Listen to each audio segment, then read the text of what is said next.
It's bank holiday. I'm out in the beautiful British countryside again with the hound.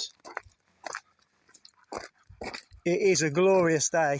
Much welcome after weeks and weeks of crappy weather. Chilly, wet weather. Even some of the tracks that we've been walking on today are still pretty soggy. So it's not like we've suddenly entered a drought, but you'd think so, looking at all the climate scamming that's going on. These weather maps, absolutely terrifying weather maps, designed to scare people with the molten lava colours and volcanic ash, the temperatures, as low as 25 in some regards. I mean, what are they going to use when it gets really hot? 30 odd degrees. Black. Got to be black, isn't it? Just blackened, scorched earth. It really is all about climate fear. But it's a climate scam.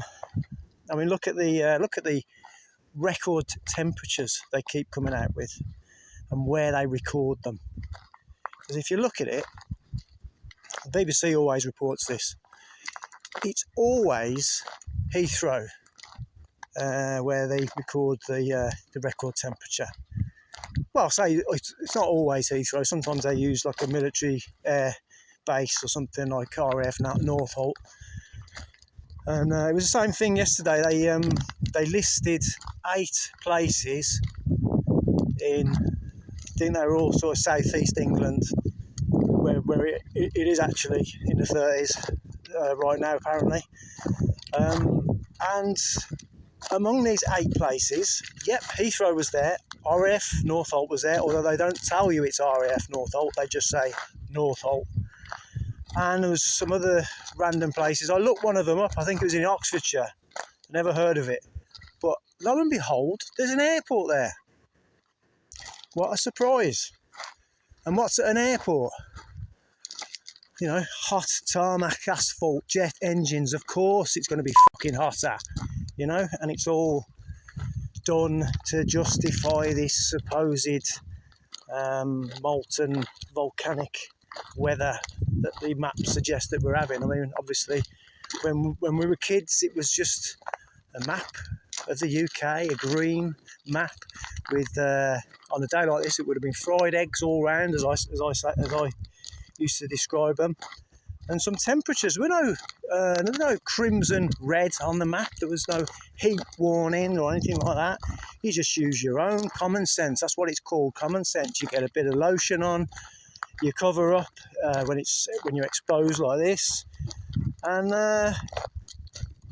more than not, you enjoy, because that's what summer's for. You enjoy. You get outside.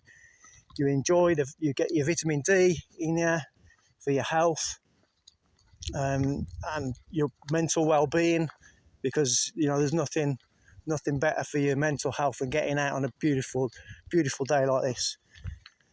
But yeah, the scamming doesn't stop. Old Ed's not been spraying overnight. He's allowed us to have a few days of clear blue skies and some hot weather, but of course it'll be used to justify this supposed climate change, to keep removing our freedoms and attacking farming and travel, making sure that we're not going on too many holidays, etc. With a carbon credit, social credit system, whatever. You look at some of the packaging now on it's your carbon credit daily allowance on the bag of crisps and stuff like this. There's a bank as well. I'm not going to name it because I'll probably get it wrong. There's a bank that's got a carbon credit tracker on its app.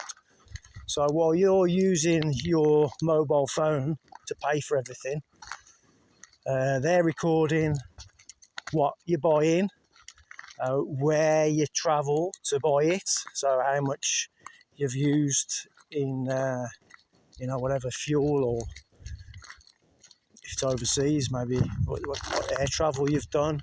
It's all calculating what food you've purchased and how many carbon credits you've clocked up. And this is the basis for the digital ID social credit system. You know, it's already fitting into place, and it's just preparing people for what's coming. And you gotta use cash, folks. You know, use it or lose it. Keep cash. Cash is freedom.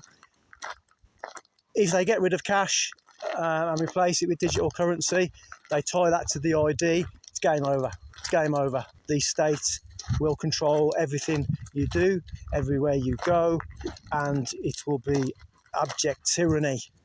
And that's why, you know, people like us at Bin the Labour Party, and plenty of other people online, keep going on about digital ID. It's important that we resist.